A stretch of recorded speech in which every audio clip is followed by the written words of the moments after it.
Assalamualaikum everyone. We are Group 11 and today we will present about air pollution from vehicular emission in urban area. As we all know, air pollution is a serious environmental issue, especially in city, where the number of vehicles keep increase every day. When vehicles burn fuel like petrol or diesel, they release harmful gases and particles into the air. This type of pollution doesn't just make the air dirty, and it also affects our health, our environment, and even contribute to climate change. In this presentation, we will explain about hazard identification, exposure assessment, dose response, effect assessment, risk characterization, mitigation and management measure, and regulatory and policy framework. So, let's begin our presentation on vehicular emission silently damage the air we breathe every day. Hi, I am Emma. My metric number is S71672. Today we are going to talk about an important topic, environmental risk assessment (ERA) related to air pollution from vehicular emission in Malaysian urban areas. ERA is the process related the effect of the environmental hazard. In this case, vehicle emission effect on the human health and the environment. In fast-growing cities like Kuala Lumpur, Johor Bahru, and Penang, this process is a vehicular. One of the most serious environmental problems in Malaysian city is air pollution, especially from vehicles. Over 70% of the air pollution comes from the transport, particular nitrogen oxide, carbon monoxide, and particulate matters PM2.5 and PM10. This issue is made worse by traffic congestion, poor planning, and many old cars on the road. Long-term exposure that can lead to diseases like asthma and heart problems. And catering groups like children, elders, and pregnant women also are the more vulnerable. The main aim of our report is to perform a detailed risk assessment of this issue, understand who is the most affected, and suggest the way to reduce the problem. Let's move on to hazard identification. Vehicular emission release several harmful pollution that pose serious health risks.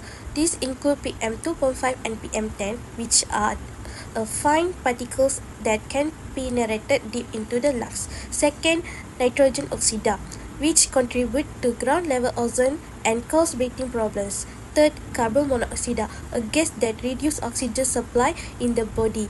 Then, fourth is volatile organic compound that lead to smoke formation. And lastly, sulfur dioxide, which cause acid rain and respiration interaction. The main source of these emissions are private cars, motorcycles, buses, and especially all diesel trucks without the motor filters.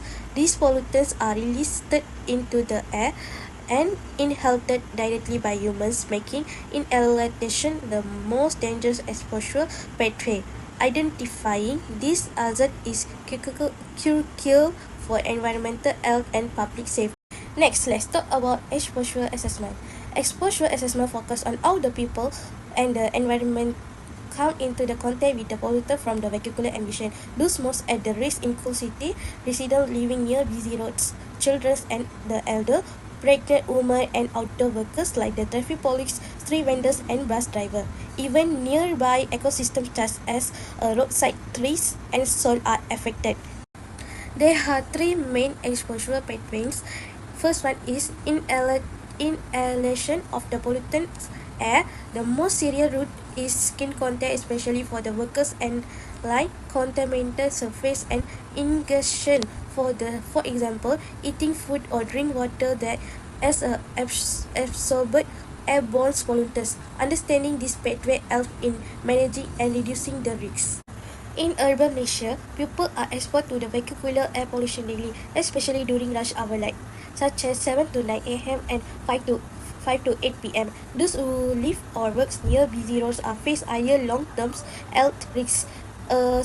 2021 case study in the Kuala Lumpur reported PM2.5 level between 30 to 44 microgram per meter cubic, far above the WHO's safe limit of 15 microgram per meter cubic. The most polluted areas are Jalan Tun Razak and Jalan Ampang, with the highest impact of the people living of the working within 100 to 300 meters of these roads. Survival factor makes the problem worse is tall building trap polluted air, narrow roads and reduced ventilation, and dry weather or temperature change allow pollutants to build up the air.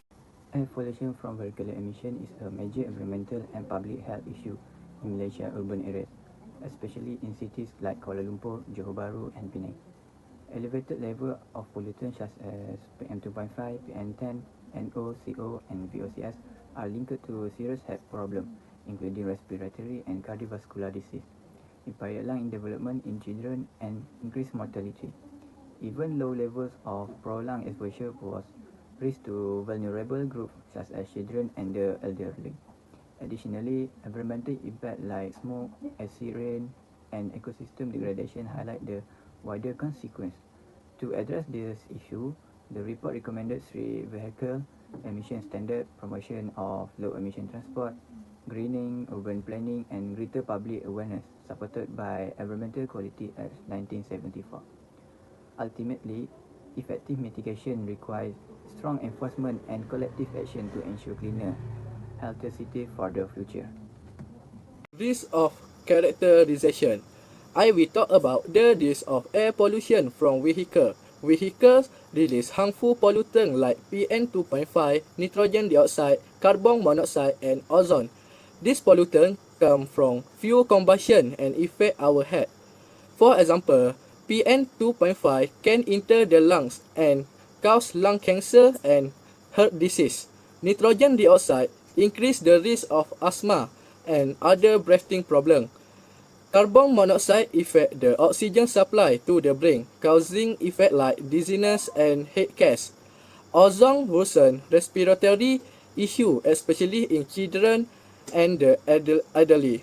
Now, who is most at risk? High risk group include children, the elderly, outdoor worker, and people living near road. Besides health effect, vehicle emission also harm the environmental. They contribute the urban smoke, which reduce visibility and worsen air quality. Nitrogen dioxide from car can also from acid rain, which damage building, plant, and even water resource. Over time, pollutants from vehicles accumulate and can disrupt entire ecosystem, including soil and water quality. In Malaysia, cities like Kuala Lumpur and Johor Bahru often experience highest level of pollutant, especially during traffic jam and hot weather. This condition worsen air quality and increase health risk for the pollution. Thank you. Mitigation and management measure. It shows different way we can solve pollutant problem in city. First, upgrade public transport. We should improve public transport like MRT, LRT, and bus. If more people use public transport, fewer cars will be on the road. Second, strict emission rule. Next, we need strict rule for car pollution. We can follow Euro 6 standard, check all car and fine people who drive pollutant vehicle. Next, support electric vehicle. We can also support electric car. The government give tax discount and build more charging station. Next, low emission zone. Another idea to create low emission zone in this area, pollutant cars are not allowed or have limit access. Next, expand urban green area. We should also plant and more tree and build park. Green area help clean the air neutrally. Next, smart traffic system. Smart traffic system use technology to reduce traffic jam and pollution by control traffic better. Next, public education. Lastly, we need public education. People should learn more about pollution, carpooling, and how to travel in eco-friendly way. In short, vehicle emission are dangerous, but with the better planning and awareness, we can reduce pollutant and protect public health. Thank you. That's all for me. Regulatory and policy frameworks. Malaysia Environmental Equality Act 1974 regarding vehicle emission. First, main legislative framework. EQA 1974 is the key law for environmental protection and air quality control in Malaysia. It focused on controlling air pollution, especially from vehicle emissions in urban areas. Second, role of Department of Environment.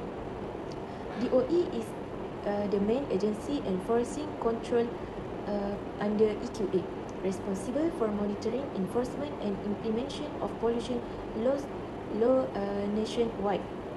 Third, vehicle emission as a major urban pollutant. Vehicle emission are identified as a major source of urban air pollution. EQA provide a legal framework to limit and control such emission to protect public health and the environment. Fourth, Section 22 of EQA 1974 prohibits release of air pollution without a license from the Director General. Empower authorities to take legal action against individual or organization exceeding emission limits. Allow the government to set specific emission standards for various vehicle types like car, motorcycle, and commercial vehicle. Fifth, emission control regulation 1996 established under EQA to set pollutant limit, hydrocarbon, carbon oxide for motor vehicle. Mandate regular vehicle inspection, especially in city. Non-compliance may lead to fines, vehicle seizure, or legal action. 6. Supportive policy measure. Promote low emission zone, electric vehicle use, and public transport improvement. Include public awareness campaign for eco-friendly driving and responsible vehicle ownership. Thank you. Air pollution from vehicular emission is a major environmental and public health issue in Malaysia urban areas, especially in cities like Kuala Lumpur, Johor Bahru, and Penang. Elevated level of pollutants such as PM2.5, PM10, NOCO, and VOCs are linked to serious health problems, including respiratory and cardiovascular disease, impaired lung development in children, and increased mortality. Even low levels of prolonged exposure pose risk to vulnerable groups such as children and the elderly. Additionally, environmental impacts like smoke, acid rain, and ecosystem degradation highlight the wider consequence. To address this issue, the report recommended three vehicle emission standard, promotion of low emission transport, greening, urban planning, and greater public awareness, supported by Environmental Quality Act 1974. Ultimately, effective mitigation requires strong enforcement and collective action to ensure cleaner, healthier city for the future.